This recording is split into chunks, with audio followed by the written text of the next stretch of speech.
For all of this last month, I've wondered the question, how do representations of authoritarian regimes and government control in dystopian literature reflect contemporary fears about restrictions on rights, expression of freedom, censorship, and government transparency? Well, I think I found an answer. Let me explain. Dystopian literature is a broad genre that, like most fiction, is meant for the enjoyment of the reader, yet it has its own serious issues and problems within its fictional worlds. For example, Brave New World, one of the books I researched for my question. This novel discusses problems such as societal control and technology as a means to do so, aka Soma. Soma is this book's form of propaganda, as it keeps them at bay, it keeps them satisfied, and it keeps them controlled. The government forces opinions on them, it forces lifestyles, and it forces information, making sure they seem happy all the time. But something like that couldn't exist in the real world, could it? Think again. Sarah Rapucci, the Senior Director for Research and Analysis at Freedom House, wrote an article about how media freedom is failing and how propaganda is rising. In the article, she states that elected leaders in many democracies, who should be Freedom House's most staunchest defenders, have been attempting to silence critical media voices to strengthen outlets that serve their favorable coverage. Which sounds crazy, right? But it's true. You want to know how specifically? The Prime Minister of Israel, a strong political party in India, and the leader of a political party in Austria all attempted to either pay off or forcibly threaten positive media coverage for their respective agendas. Now for my next book in my research, Fahrenheit 451. This novel is littered with issues, but mostly includes mass media censorship and the restrictions of freedoms and rights of individuals.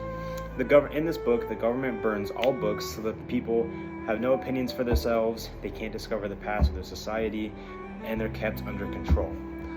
A Washington Post article written by Naftali David discusses how Donald Trump, the President of the United States, has performed similar actions. This article states that Trump's orders banning DEI efforts threatens organizations receiving federal money if they advocate for diversity and inclusion. This violates the First Amendment, a judge said recently, because it targets viewpoints the government wishes to punish and apparently attempt to extinguish. Furthermore stating, since taking office, the president has mounted what critics call his own sweeping attack on expression of freedoms. Some of it aims to wipe out diversity, equality, and inclusion on what he terms radical gender ideology. Some of it is aimed at media organizations whose language he dislikes. In other cases, the attacks target opponents who have spoken sharply about the administration. Basically, what he's saying is Trump is aiming to eliminate those he doesn't like.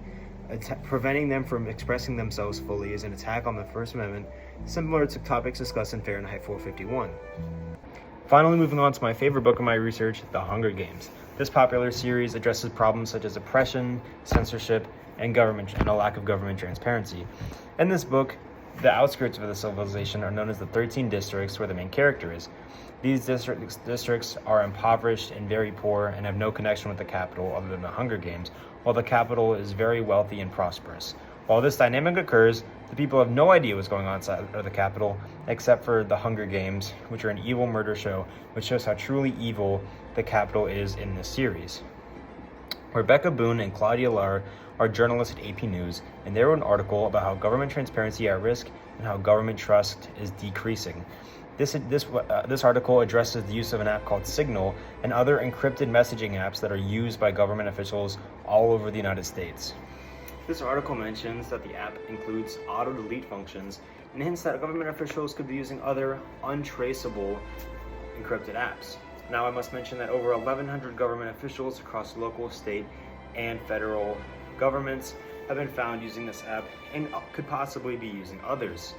Now, I understand that it's important that you must keep what is public information versus private government information separate. The government has things they have to deal with that the public does not even know about. However, this article talks about how there is a line that is being crossed for what is being kept away from the public people. This article addresses the legitimacy of Signal and other apps. The article states that while such apps promise increased security and privacy, they often skirt open record laws meant to increase transparency from the government. Furthermore, the article states that technologies designed to increase privacy often decrease government transparency. With all this research and information that I've accumulated, I've come to the clear conclusion that dystopian literature not only contains societal issues, but societal issues that are reflected in the real world. These books can be used as warnings for the future, but also as history lessons from the past about previous authoritarian regimes, and how if we do not learn from the past, we are doomed to repeat it.